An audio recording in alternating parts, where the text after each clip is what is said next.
This is Kristen O'Brien, Managing Editor at NFX, and this is the Founder List, audible versions of essays from technology's most important leaders, selected by the founder community.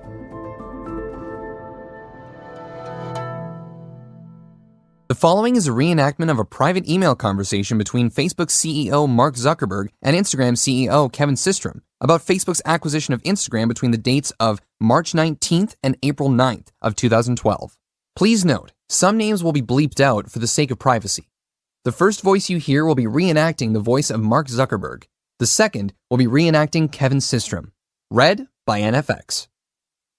I'm glad we got a chance to talk yesterday. I appreciate the open style you have for working through these issues. It makes me want to work with you even more. I was thinking about our conversation some more and wanted to share a few more thoughts. On the thread about Instagram joining Facebook, I'm really excited about what we can do to grow Instagram as an independent brand and product while also having you take on a major leadership role within Facebook that spans all of our photo products, including mobile photos, desktop photos, private photo sharing, and photo searching and browsing. This would be a role where we'd be working closely together, and you'd have a lot of space to shape the way that a vast majority of the world's photos are shared and accessed. We have about 300 million photos added daily with tens of billions already in the system. We have almost 100 million mobile photos a day as well, and it's growing really quickly. And that's without us releasing and promoting our mobile photos product yet. We also have a lot of infrastructure built up around storing and serving photos, querying them, etc., which we can do some amazing things with. Overall, I'm really excited about what you'd be able to do with this and what we could do together. One thought that I had on this is that it might be worth you spending time with to get a sense for the impact you could have here and the value of using all of the infrastructure that we've built up rather than having to build everything from scratch at a startup. This would probably be a useful perspective for you to have. On the thread of integrating OG deeply, whether or not Instagram joins Facebook, you expressed some doubt about whether it would be good for Instagram to send so many photos to Facebook. I think this would be quite good for everyone, users, Instagram, and Facebook, and want to share one mental model I use for thinking about this. I often think about Wikipedia as the best example of a crowdsourced corpus of content. One interesting thing about it is that they allow anyone to download their whole encyclopedia and copy it to use as their own. This might seem like a bad business strategy for the same reasons you're concerned, but in fact it's really helpful for them and doesn't hurt them at all. The reasons why it helps them are obvious. They get more distribution, authors want to contribute more since they know their work will be in many places, etc. The reasons why it doesn't hurt them are more interesting. I think the best way to look at this is that the value of Wikipedia isn't really that it's an encyclopedia, it's that it's a community and engine that continually produces the best encyclopedias. Because of this, they know that even if people use their data, that they have all the leverage since they're the engine that produces the core data set. I actually think you guys are in a similar position with us. By pushing a lot of data into OG, you get distribution, but you remain the engine that produces Instagram photos, which will become more powerful over time. From this perspective, you may wonder why Facebook is happy with the arrangement, and the answer is that we're playing a metagame. Rather than being the engine that produces photos or any specific kind of content, our goal is to be the engine or platform that helps produce other engines or apps that produce content. That's the only way we'll ever scale to helping people share every kind of thing they want. So in short, I'm really excited about the acquisition, and I think it would set up Instagram and you personally to have the biggest impact possible. If we do that, or even if we don't, I still think having a deep OG integration is very good for both companies and all of our users. Let me know when you want to talk some more. If you have any feedback on my offer, I'd love to hear it. I'm looking forward to continuing the conversation. Hey, Mark. I've been thinking a lot since we talked last, and I wanted to share how my thinking has evolved. Getting to chat about our paths and how they cross has been eye-opening, I think, for us in many ways. First, it's humbling to know that you guys look at what we're doing in the mobile space and think it's as innovative and strong as we'd like it to be. I've always been a fan of what you're doing, and in many ways, I've shared similar passions for the problems that you've wanted to solve along the way as well. There's a mutual respect that I think will help us get a bunch of things done together around OG going forward. Second, I've never had to stand back and look at our company at a 50K foot level and ask what it might look like as a part of something larger. For this reason alone, I wanted to meet with you to understand what Instagram would mean to you and to Facebook. In many ways, we're aligned. We both believe in the power of mobile to change the way people share information. We see the transformation happening very quickly as people adopt new products like Instagram, etc. We're both, at our core, engineering driven in culture and vision. We both have a passion for social products and realize that by building what we're building, we can and have the responsibility to positively influence culture and the world at large. I also realize that Instagram is a foreign citizen in the world of Facebook. We produce more photos week over week that have found a home inside Facebook. At the same time, we have a very independent and disparate browsing and friend experience within our own network. Most of the photos on Instagram are not social photos, but instead tend towards photos of the world around us. Our graphs are significantly different as well. For one, we have an asymmetric visual interest graph, one which I'm sure differs from most people's Facebook graphs. Also, we're primarily mobile in experience. We have no web in our DNA as of yet, and for this reason, we focused on mobile photos rather than photos in general. Regardless, I think there's a world where Instagram with Facebook just makes a lot of sense. Though the particular balance at this time makes Mike and I feel that we'd like to stay independent for the time being. Really, it just comes down to wanting complete independence to pave our own path. This in particular means not limiting the scope of Instagram to just photos, but to explore other mediums as well, which support the original version of Bourbon being to improve the way we communicate and share in the real world. There's volatility and optionality that make both Mike and I really excited to build a long-term viable business from where we are today long into the future. To be clear, you've been nothing but helpful. When asked if it made sense for you to think about acquiring our company, there wasn't any fuss around it. It was a straightforward yes-no decision that you made with confidence, and for that, I'm thankful. I'm not coming back at you asking to change the offer because I don't think that's what drives us. Of course, there's a limit to that logic, but honestly, I'm not sure at the point we discuss those limits that we're doing this for the right reason. Either way, I think we should start a more open discussion because even if it's not now, it could make sense in the future. Of course, this may mean the economics are less favorable given a large raise, but it's worth it to me to explore what we're actually building here. Is it a next-generation photos app or is it a next-generation communication app? I don't mean to get overly philosophical, but the limits of our ambitions have really yet to be tested, and I want to see that through at least for now. The desire to have an effect at the scale of Facebook is real and tangible, and one that is actually quite hard to balance in our minds. That being said, I think you should meet Mike, my co-founder, and we should spend more time with our leadership going forward. I hope this clarifies my current position and, if anything, helps you understand the depth of our ambition to create something really meaningful in the world. On the OG stuff, you're right. I do think there's a valid question in thinking through whether or not sending all our photos to Facebook makes sense. I actually don't think we'd ever go out of our way to discourage or make it difficult for anyone to share from Instagram to Facebook. We just want to make sure it's up to the user. Right now, users are voting that 15% of all photos on Instagram end up on Facebook. Whether or not that's because it's a different audience or a different type of content, I'm really not sure. All I can go on is data, and I think we're given a pretty good experience so far in the form of full photos in the timeline with absolutely no restrictions. We win when users are happy, and users seem to be really happy with that option of selectively sending over content. We rarely, if ever, hear complaints that the share to a service toggle not being sticky is a problem, so it makes me feel that we shouldn't go out of our way to make that the default without a really clear thesis on why it's better for everyone. I think your comparison to Wikipedia has its merits, but in some ways isn't as applicable. Wikipedia doesn't care that their content is distributed and copied elsewhere because they realize that the freshest and most up-to-date content will always be on Wikipedia. Since they have the economies of scale, there's no incentive for people to go anywhere other than Wikipedia to make edits, etc. With Facebook, we have a different situation. You guys actually have all the economies of scale around photos. That is, you guys have all the systems to make a photos experience really awesome. In many ways, once we send our original content over to Facebook, it starts getting likes, comments, etc., and takes a life of its own. It's as if a Wikipedia article gets copied somewhere else and starts evolving on another site with larger scale. Trust me, I realize the comparison is a bit tenuous, but I hope it shows where I'm coming from and why I think the Wikipedia comparison is hard for me to grok exactly. At the same time, I think your point around being the meta engine makes total sense. I agree that Facebook should be really happy when engines like us come along and plug in.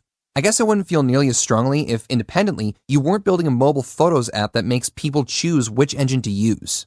Listen, this is all based on me not actually knowing what the overlap in what you're doing and what we're doing is. Rather, it's based on the speculation that there's a future where all our content flows away from Instagram, and over time, Instagram becomes less of the place for people to share and interact with content from the real world because the scale and tools exist elsewhere, Facebook. I actually think that if done well, complete integration around likes and maybe even comments could be really cool. I think having my preferences expressed to my Facebook friends could be really valuable to me as a user, but also to Instagram for distribution. I don't want to seem as though I'm against the idea of Open Graph at all. I think it could totally set us up for incredible distribution. It's just very hard to balance sending over all our digital content that lives inside a very separate photos experience, which creates a fractured experience of 2 comment streams, 2 like streams, and 2 feeds for Instagram and Facebook separately. I hope you take this as open and honest feedback for how a developer in the ecosystem is trying to balance the decisions of sharing, not sharing, with the hope that it sets off a discourse where we are both happy about the integration going forward. Either way, I think I've had some of the most interesting conversations I've had in a long time with you over the past few weeks. It's made me think about our company in a different way, and also helped push me to form a stronger opinion about what we are and what we aren't. Regardless, it's been super valuable, and I hope we can continue that going forward. I'm happy to chat about this more in person. Just let me know. And thanks again for all your support and everything we're trying to do. Best, Kevin. A few thoughts on both pieces. On acquisition, everything you're saying seems reasonable, but it's a pretty unfulfilling conclusion for me since it doesn't feel like you've explored it fully. The process began with you asking if we'd do this at $500 million, but then you didn't want to end up doing it at that valuation. I'm curious to know at what valuation you would do this, and then I can just let you know whether we'd do that. I get that you're not primarily doing this for money, but there's usually some continuum here, and given the time we've put into this so far, I do think it would be worth it to be honest about where that is. Related, you reference flexibility and things you'd like to do independently that you couldn't do at Facebook. I'm curious what you think you couldn't do at Facebook, given that what I offered for you was to keep building out Instagram as a separate product and brand. I actually think you'll be able to do all the same things with Instagram at Facebook, plus you'll have more distribution firepower behind you, so there will be a bigger chance anything you do takes off. So I'm curious to hear what your concerns are here. A final subpoint on this is if you choose to stay independent, it's really important to me that this doesn't become a public story about how you guys turned us down to go do something independently. That just isn't a positive story. I know it won't leak from my team, so I'd ask that you make sure it doesn't leak from yours either. On OpenGraph, there's a lot of nuance here that you haven't captured in your note. I'm not suggesting that you make your current settings sticky. What I've specifically suggested is making it so there's a toggle where all of your social activity, photos, likes, comments, and follows, get synced to your timeline in the background. In this mode, these items wouldn't show up on the newsfeed as you post them, but you'd still have them as a collection on your timeline. This addresses a major pain point for people, which is that they don't want to spam their friends. I would implement this so that when a user connects to Facebook, this is turned on and they can turn it off at any time. In addition to this, I'd also keep the current option you have to broadcast any individual photo to your friends on Facebook. If you did this, I think you'd create a lot of value for your users, Instagram and Facebook. People may not be asking for a sticky toggle, but that's not what this is. If you listen to your user feedback on why people share more or less on different networks, a lot of it is because they don't want to spam their friends' followers on different networks, but they want to share these photos and are comfortable doing it in a photo-specific setting like Instagram. Using OpenGraph, the way I'm suggesting, allows that. It's not simply a matter of people voting that they want to share 15% of their photos. The actual dynamics around how this works are very important. Most photos on Instagram are public, and many people follow all of their friends. So this clearly isn't a privacy issue. It's an issue of how the photos are shared. Simply saying that people want to share only 15% of their photos is overly simplistic. I think you know that, so making this argument just makes me think that you don't want to do this for some other reason. The whole point of OpenGraph is to create a social dynamic where it is socially acceptable to sync all of your social activity in another app with your timeline without spamming your friends. So this is the core problem we're trying to solve. This creates better timelines for our users with lots of distribution and brand awareness for you. You can use OpenGraph to sync individual photos like you're experimenting with now, but fundamentally, there's nothing special about using OpenGraph over our traditional APIs for this, so over time, we wouldn't really consider this a deep OpenGraph implementation. At some point soon, you'll need to figure out how you actually want to work with us. This can be an acquisition, through a close relationship with OpenGraph, through an arm's length relationship using our traditional APIs, or perhaps not at all. I'm willing to put effort into whichever approach you'd like to take, but you should be clear and honest with me about what you'd like to do so I don't waste time working on things you're not interested in. Of course, at the same time, we're developing our own photos strategy, so how we engage now will also determine how much we're partners versus competitors down the line, and I'd like to make sure we decide that thoughtfully as well. Overall, though, I'm still very optimistic about what you're doing and would love to find a way to work together. My preference is to work together extremely deeply since I think there are a lot of things we can do together that can't currently be exposed through our current OpenGraph implementation that we need to work on closely together, either as one company or two. Hey Mark, thanks for the thoughts. I would never leak this, and I think it'd be really bad for a bunch of reasons for us, so I'm on the same page. I messaged that to and Mike, so we're on the same page. I realize it's unfulfilling, and I agree we haven't explored it fully. We have a board meeting today. I'm going to spend a significant amount of time discussing our relationship with Facebook. I want to be respectful of your time, as I know you have many things to deal with, so let us come to you with a clear thesis. I try my best to explain where my head's at, but I take your points and I'm going to work on it. I have a feeling we should probably discuss this in person, as the sincerity for how I'd like to work with you probably gets lost in a message. Would you be okay with that? FYI, apparently it leaked to the Wall Street Journal that we and Twitter were talking to you about an acquisition. I didn't tell anyone on my side that you were talking to Twitter, so this must have come from your end. Hey, honestly, it didn't come from me or anyone inside my circle. You know, and it's absolutely not in my interest for this to be out. If you're down, I'd like to chat live. Can be phone or in person. I have some thoughts after our board meeting that I can share. Let me know. Sure, I'm around later this afternoon and evening if you want to talk. Okay, 7:30 phone? WSJ Spencer just reached out to me via email, by the way. My plan would be to chat with him and Stonewall on anything around financing and our discussions.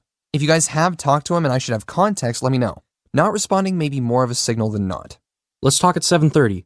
We can cover this other stuff then too. Following up from last night, on acquisition, I'll wait to hear more from you here. Given the leaks and that I put the last offer on the table, it doesn't make sense for me to put another offer on the table before you provide more guidance on what you'd accept.